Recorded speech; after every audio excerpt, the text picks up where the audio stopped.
नमस्कार। श्रीमती मोहरी देवी तापड़िया कन्या महाविद्यालय जसवंतगढ़ के इस YouTube चैनल पर मैं प्रवक्ता हनुमान मल शर्मा आप सभी विद्यार्थियों का हार्दिक स्वागत और अभिनंदन करता हूं।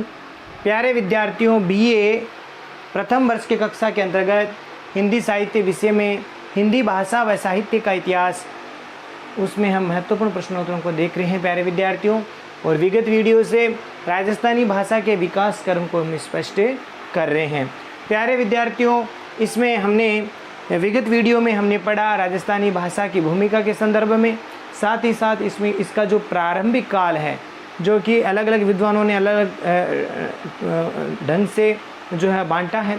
उसमें हमने जॉर्ज ग्रियर्सन जी का मत देखा, डॉक्टर भोलानाथ तिवारी जी, धीरेन्द्र वर्मा जी, तो सुनीति कुमार चटर्जी जो है विद्वान हैं, उनका जो राजस्थानी भाषा का जो वर्गीकरण है उसको हमने देखा। तो हमने प्रारंभिक काल को विगत वीडियो में देख लिया है। तो अब हम देखते हैं कि अब मध्यकाल, जो राजस्थानी भाषा की विकास क्रम का जो मध्यकाल है, तो वो किस प्रकार से। देखिए, राजस्थानी भाषा के उद्भव और विकास के संबंध में इसके मध्यकाल को इस तरह से माना गया है। किसको? राजस्थानी भाषा के उद्भव और विकास के संदर्भ में या संबंध में इसके मध्यकाल को इस प्रकार से माना गया प्यारे विद्यार्थियों। देखिए, पहला जो विद्वान देखिए LP टेसीटोरी, जो कि टेसीटोरी नाम से भी इनको जाना जाता है। तो LP टेसीटोरी ने मध्यकाल को अर्वाचीन डिंगल काल का है प्यारे विद्यार्थियों। मध्यकाल को LP टेसीटोरी ने अर्वाचीन डिंगल काल कहा है और प्रारंभिक काल को इन्होंने अर्वाचीन डिंगल काल कहा था, प्राचीन डिंगल काल कहा था, और मध्यकाल को इन्होंने अर्वाचीन डिंगल काल कहा है। और इनका समय 1650 से 1850 ईस्वी तक माना गया है। अगले विद्वान देखिए मोतीलाल मेनारिया जी। प्यारे विद्यार्थियों, मोतीलाल मेनारिया जी है, वो दो भागों में मध्यकाल को बांटते हैं। कितने भागों में? दो भागों में। और इसमें है पूर्व मध्यकाल और उत्तरी मध्यकाल, दो कालों में इन्होंने विभाजित किया मोतीलाल मेनारिया जी ने। इससे पूर्व उन्होंने प्रारंभिक काल की बात करें तो इन्होंने प्रारंभ काल कहा है। तो पूर्व मध्यकाल और उत्तर मध्यकाल को इन्होंने देखिए समय, देखिए इनका जो निर्धारण है वो 1403 से लेकर 1643 ईस्वी तक है, जो कि इन्होंने पूर्व मध्यकाल माना है। इसके साथ इन्होंने उत्तर मध्यकाल जो है मध्यकाल को दो भागों में बांट दिया। तो उत्तर मध्यकाल का जो समय है वो है 1643 ईस्वी से लेकर के 1843 ईस्वी तक का समय माना जाता है। तो इस प्रकार से इन्होंने दो भाग किए हैं मध्यकाल के, पूर्व मध्यकाल, उत्तर मध्यकाल। पूर्व मध्यकाल का समय 1403 से 1643 ईस्वी और उत्तर मध्यकाल का जो समय है प्यारे विद्यार्थियों 1643 से 1843 ईस्वी तक। अगले विद्वान देखिए नरोत्तम स्वामी। नरोत्तम स्वामी प्यारे विद्यार्थियों, इन्होंने मध्यकाल को माध्यमिक काल नाम दिया है। ठीक है, तो मध्यकाल को उन्होंने माध्यमिक काल नाम दिया और इनका जो समय निर्धारण है वो प्यारे विद्यार्थियों 1643 ईस्वी से लेकर 1897 ईस्वी तक माना जाता है। तो ये इनका समय था। तो 1443 ईस्वी से 1897 ईस्वी तक इनका समय था। नरोत्तम स्वामी ने मध्यकाल को माध्यमिक काल कहा है। ये दूसरा काल है। प्रारंभिक काल हमने पढ़ लिया, मध्यकाल। अब देखिए हीरालाल माहेश्वरी जी। हीरालाल माहेश्वरी जी ने प्यारे विद्यार्थियों मध्यकाल को मध्यकाल ही नाम दिया है और मध्यकाल नाम दिया। इन्होंने जो समय निर्धारण किया है वो प्यारे विद्यार्थियों इन्होंने किया है 1450 ईस्वी से लेकर 1850 ईस्वी तक का समय इन्होंने निर्धारित किया है। 1450 से लेकर के 1850 ईस्वी तक इन्होंने राजस्थानी साहित्य का या राजस्थानी भाषा का जो है मध्यकाल इन्होंने नाम दिया है। अगले विद्वान देखिए सीताराम लालच जी। सीताराम लालच जी ने मध्यकाल को मध्यकाल कहा है और इन्होंने जो समय निर्धारण किया है वो है 1403 से लेकर के 1843 ईस्वी के मध्य माना है। तो 1403 से लेकर के 1843 ईस्वी तक इनका समय है। अगले विद्वान देखिए कल्याण सिंह शेखावत जी। कल्याण सिंह शेखावत जी है, वो मध्यकाल को मोतीलाल मेनारिया जी की तरह ही दो भागों में बांटते हैं, पूर्व मध्यकाल और उत्तरी मध्यकाल, लेकिन इनका जो समय निर्धारण है वो अलग है। तो इन्होंने पूर्व मध्यकाल को, कल्याण सिंह शेखावत जी ने इनको जो बांटा है वो 1393 ईस्वी से लेकर के 1593 ईस्वी तक माना है। ठीक है, और ये पूर्व मध्यकाल हो गया। और उत्तर मध्यकाल 1593 ईस्वी से लेकर के 1850 ईस्वी तक इन्होंने माना है।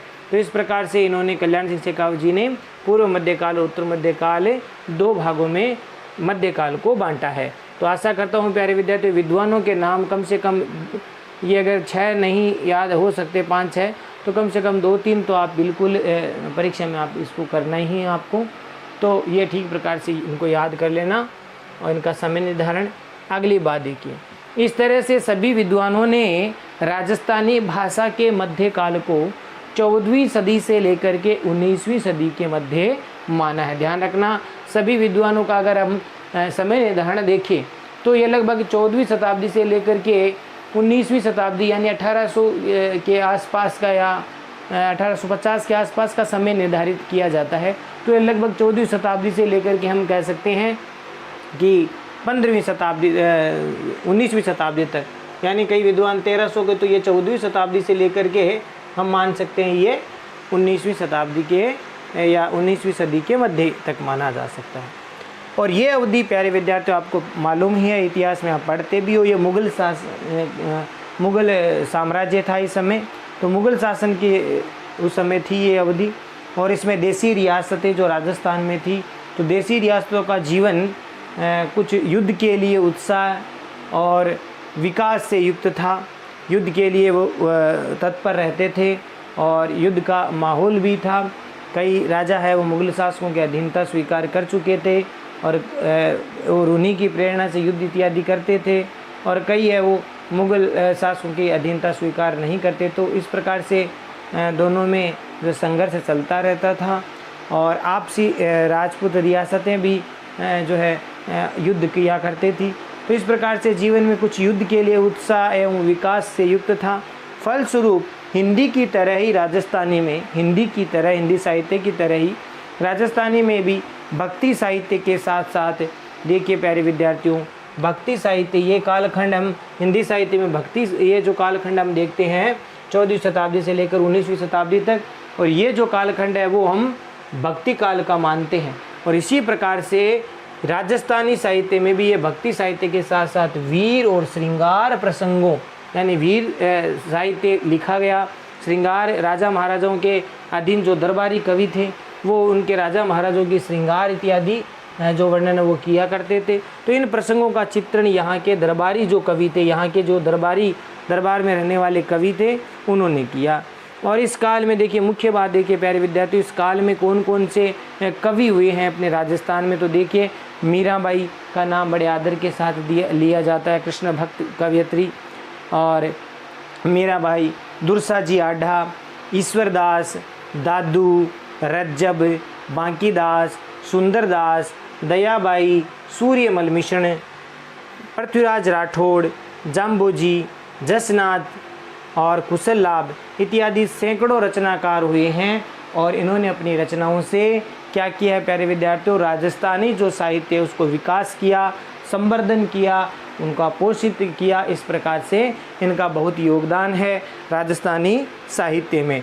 तो मीराबाई है, दुर्साजी आढ़ा, ये इसी कालखंड में है और 14वीं शताब्दी से लेकर के 19वीं शताब्दी के बीच में ये इनका समय है। तो मीराबाई है, दुर्साजी आढ़ा है, ईश्वरदास जी है, दादू दयाल जी है, रज्जब जी है, ये इनके शिष्य ही थे रज्जब जी, बांकीदास जी है, सुंदरदास जी है, दयाबाई है और सूर्यमल मिश्रण, पृथ्वीराज राठौड़, जम्बोजी, जिन्होंने वो अपना नियम चलाया था वैष्णव वाला, इस प्रकार से वो विष्णोही जो बोलते हैं वो।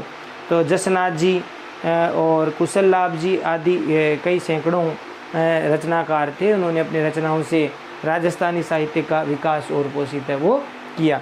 तो यहाँ तक प्यारे विद्यार्थियों आशा करता हूँ आपको ठीक से समझ में आ गया होगा।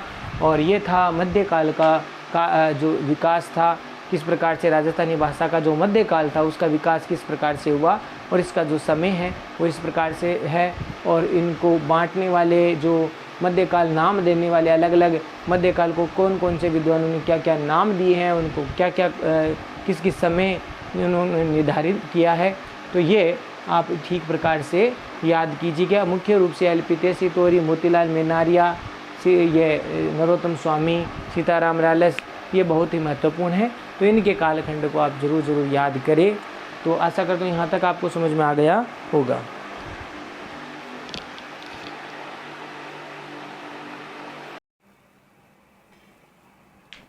तो प्यारे विद्यार्थियों, अब हम देखते हैं आगे जो तीसरा जो काल है वो आधुनिक काल है। तो आधुनिक काल में प्यारे विद्यार्थियों, आधुनिक काल के संबंध में विद्वानों के जो सभी मत इस प्रकार से हैं। आधुनिक काल के संबंध में जो विद्वान हैं उनके सभी मत इस प्रकार से हैं। देखिए सबसे पहले मोतीलाल मेहनारे जी आधुनिक काल के बारे में कहाँ तक समय निर्धारण करते हैं। हालांकि आधुनिक काल का जो प्रारंभिक स्वरूप है या प्रारंभिक रूप है, वहाँ तक जो है कि कहाँ से ये प्रारंभ है, तो इस संदर्भ में विद्वान एक मत नहीं है।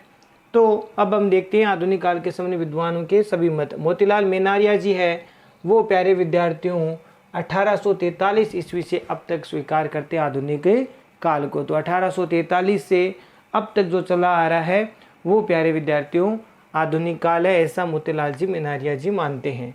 अगले विद्वान हैं नरोत्तम स्वामी जी। तो नरोत्तम स्वामी जी है, वो इनका जो कालखंड निर्धारित करते हैं आधुनिक काल का, वो है 1897 ईस्वी से लेकर के अब तक। ठीक है, 1897 ईस्वी से लेकर के अब तक है वो समय निर्धारित करते हैं। अगला देखिए हीरालाल माहेश्वरी जी है, वो इनको दो कालखंडों में निर्धारित करते हैं आधुनिक काल को। एक तो 1850 से लेकर 1947 तक का समय, 1850 से लेकर के 1947 तक का जो समय है वो। दूसरा वो 1947 से लेकर के जो है अब तक का जो समय है वो आधुनिक काल के नाम से वो अभिहित करते हैं। तो ये दो आधुनिक काल को दो रूपों में बांटते हैं। आगे देखिए सीताराम लालस जी। सीताराम लालस जी प्यारे विद्यार्थियों 1843 ईस्वी से लेकर के अब तक का जो समय है वो आधुनिक काल की श्रेणी में मानते हैं। तो 1843 ईस्वी से लेकर के अब तक का समय सीताराम जी लालस है वो आधुनिक काल के संदर्भ में व्यक्त करते हैं अपने भाव, अपने विचार। देखिए इसमें आगे कल्याण सिंह शेखावत है, ये भी दो भागों में विभाजित करते हैं आधुनिक काल को। तो पहला जो समय वो निर्धारित करते हैं 1850 से लेकर के 1920 तक का समय, 1850 से लेकर के 1920 तक का समय, और 1920 से लेकर के अब तक का समय, 1920 से लेकर के अब तक का समय वो आधुनिक काल के रूप में वो व्यक्त करते हैं। आधुनिक काल की संज्ञा वो देते हैं कि यहाँ से यहाँ तक जो है आधुनिक काल होगा या होना चाहिए। इस प्रकार से कल्याण सिंह शेखावत जी अपने विचार व्यक्त कर रहे हैं। तो प्यारे विद्यार्थियों, आशा करता हूँ आपको आधुनिक काल के संबंध में जो विद्वानों के जो मत है वो आपको समझ में आ गए होंगे। अब देखिए इसके बारे में कुछ और जानकारी कि अधिकतर विद्वानों ने भारत के जो प्रथम स्वतंत्रता संग्राम, जिसको हम 1857 की क्रांति मानते हैं, तो भारत का जो प्रथम स्वतंत्रता संग्राम तथा पुनर्जागरण काल को, हिंदी साहित्य में पुनर्जागरण साहित्य काल आता है, आधुनिक काल जो भारतेंदु हरिश्चंद्र जी का काल है, तो पुनर्जागरण काल को आधुनिक काल की प्रारंभिक सीमा है वो माने हैं। अधिकतर विद्वान ये मानते हैं कि ये जो आधुनिक काल का अगर हम निर्धारण करते हैं, सभी विद्वान ये मानते हैं कि भारत का जो पहला जो स्वतंत्रता संग्राम हुआ था, जिसको हम 1857 की क्रांति कहते हैं, वहाँ से पुनर्जागरण काल है, वहाँ से आधुनिक काल की प्रारंभिक सीमा हम मानते हैं कि ये आधुनिक काल यहाँ से प्रारंभ हुआ था, यानी 1857 से ये प्रारंभ हुआ और अब तक है वो चल रहा है। तो ये क्या हो गया, आधुनिक काल का समय निर्धारण, जो कि अधिकतर विद्वान यही मानते हैं। ठीक है, तो ये आधुनिक काल हो गया। इस काल में देखिए प्यारे विद्यार्थियों, इस काल में राजस्थानी में गद्य का विकास हुआ, क्योंकि इससे पहले का जो समय था, यानी 1857 से पहले या 1800 के से समय से पहले, ऐसा ही हिंदी साहित्य में भी हुआ, ऐसा ही राजस्थानी साहित्य में भी हुआ कि यहाँ पर जो राजस्थानी साहित्य में जो रचना रची जाती थी, काव्य रचे जाते थे, वो अधिकतर काव्य थे, यानी पद्य भाग ज़्यादा लिखा गया, गद्य में बहुत ही कम। यानी गद्य की जो हम अगर आरंभ सही रूप से माने तो 1857 के बाद का ही हम मानते हैं। ऐसे हिंदी साहित्य में भी अगर गद्य का अगर बात करें तो 1857 की क्रांति के बाद ही जब हम भारतेंदु हरिश्चंद्र जी के रचनाओं को हम देखते हैं तो वहाँ से भारतेंदु हरिश्चंद्र जी ने खड़ी बोली हिंदी में गद्य का विकास है वो उन्होंने किया था। तो गद्य में रचना लिखी जाने लगी। ऐसे ही इस युग में भी साहित्यकारों ने राजस्थानी में जो है गद्य का विकास है वो किया, गद्य रचना लिखी जाने लगी। इससे पहले पद्य रचनाएं ज़्यादा होती थी। अब साहित्य रचना सामंती जो अलंकारिता थी, यानी सामंत लोगों के जो यही हम हिंदी साहित्य में रीतिकाल को हम पढ़ते हैं तो वहाँ पर दरबारी जो कवि होते थे वो राजाओं के श्रृंगार विलास उनमें ही खोए हुए रहते, उन्हीं के बारे में ही कविता वो लिखते थे। ऐसे ही यहाँ पर ये बात लिखी है कि अब साहित्य जो रचना है वो अब सामंती अलंकारिकता यानी राजा की जो बड़ाई है, राजा के श्रृंगार युद्ध इत्यादि जो वर्णन होता था तो वो या प्रेम इत्यादि का वर्णन होता था वो न होकर के सामंती अलंकारिता को त्याग करके ये जो जन भाषा के रूप में सामने आई, यानी यही राजस्थानी भाषा अब लोगों की भाषा बन गई। अर्थात इसमें जो साहित्य रचा गया गद्य में विशेष करके, तो उससे जो है यथार्थवादी जो बातें, कहानियाँ, नाटक ये जो लिखने लगे, उपन्यास लिखने लगे, तो उससे लोगों में जुड़ाव हुआ इस भाषा से। और ये जो भाषा थी या इसका जो साहित्य था राजस्थानी का, वो प्यारे विद्यार्थियों जनमानस से जुड़ा हुआ था, ये लोक मंगल के भाव से जुड़ा हुआ था। तो इस कारण से लोगों को लगने लगा था कि ये जो घटनाएं साहित्य में लिखी जा रही है तो हमारी ही घटनाएं हैं, या हमारे आसपास के राजनीतिक, सांस्कृतिक, सामाजिक परिवेश को लेकर के, इन समस्याओं को लेकर के, इन परिस्थितियों को लेकर के लिखी गई है। तो वो काफ़ी हद तक हम कह सकते हैं कि जनभाषा के रूप में सामने आई। तो यही बात इसमें है। तो अब साहित्य रचना सामंती अलंकारिता या जो काव्य चमत्कार जिसको हम कह सकते हैं वो न रख करके अब ये जनभाषा के रूप में सामने आई, गद्य रचनाएं ज़्यादा होने लगी। इस युग के साहित्यकारों में देखिए प्यारे विद्यार्थियों, जो रचनाकार है, साहित्यकार है, उनमें सबसे अधिक नाम आता है, प्रमुख नाम आता है केसरी सिंह बारठ जी का, चतुर सिंह जी का, नाथुदान महियारिया और चंद्र सिंह जी, कन्यालाल सेठिया जी जो कि हमारे सुजानगढ़ के कवि हैं, और कन्यालाल सेठिया जी, रेमतदान चारण जी, लक्ष्मी कुमारी चुंडावत बहुत अच्छे साहित्यकार हैं, विजयदान देथा हालांकि अब नहीं रहे हैं, विजयदान देथा आदि ने अपनी रचनाओं में इन रचनाकारों ने अपनी रचनाओं से राजस्थानी साहित्य को क्या किया, समृद्ध किया, संपन्न किया, संवर्धन किया।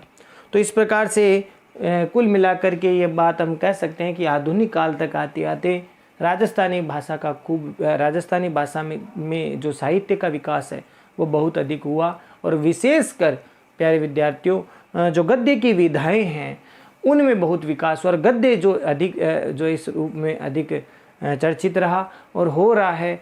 कहानियाँ लिखी जाने लगी, उपन्यास लिखे जाने लगे। इससे पहले जो आधुनिक काल से पहले है वो अधिकतर काव्य रचनाएं होती थी, राजस्थान की डिंगल या पिंगल जो शैली होती थी उनमें ही लिखी जाती थी। लेकिन अब का जो समय था 1857 के बाद का, या 1800 की ईस्वी के बाद का जो समय था वो गद्य का समय था। यहाँ हालांकि पद्य रचनाएं भी लिखी जा रही है, लिखी जाती है, लिखी जा रही है, लिखी जाएगी, परंतु गद्य की तरफ बहुत अधिक मोड़ साहित्यकारों को हुआ और इसमें नई नई विधाएं आई, जिसमें मैं बता रहा हूँ आपको भाई, संस्मरण आए, जीवनी आई, कहानी, नाटक, उपन्यास, निबंध और अनेक प्रकार की जो जीवनी यात्रा है, यात्रा वृत्तांत है, ये बहुत सारी गद्य की विधाएं हैं वो सामने आई। तो ये काफ़ी कुछ विकास है वो यहाँ राजस्थानी भाषा में, साहित्य रचना में होने लगा। तो इस प्रकार से प्यारे विद्यार्थियों ये था आधुनिक काल, मध्यकाल और आधुनिक काल को आज हमने पढ़ा। तो आशा करता हूँ आपको ठीक प्रकार से समझ में आ गया होगा। और ये जो विकास यात्रा थी या विकास क्रम जो हम कह सकते हैं, ये विकास यात्रा के रूप में भी प्रश्न पूछा जा सकता है कि राजस्थानी भाषा का विकास क्रम क्या है, राजस्थानी भाषा की विकास यात्रा क्या है। तो प्यारे विद्यार्थियों ये आप ठीक प्रकार से समझिए और आशा करता हूँ आपको ये समझ में आ गया होगा और ये बहुत ही महत्वपूर्ण है। तो आज के लिए बस इतना ही। अगले वीडियो में पुनः उपस्थित होंगे राजस्थानी की जो प्रमुख उपबोलियाँ हैं, वो जो महत्वपूर्ण प्रश्न है उसको लेकर के। तब तक के लिए आप इस प्रश्न को ठीक प्रकार से तैयार करें, नोट्स बनाइए और इनको याद भी करें। चैनल को लाइक, शेयर और सब्सक्राइब करना ना भूलें। जय भारत, जय हिंदी। धन्यवाद विद्यार्थियों।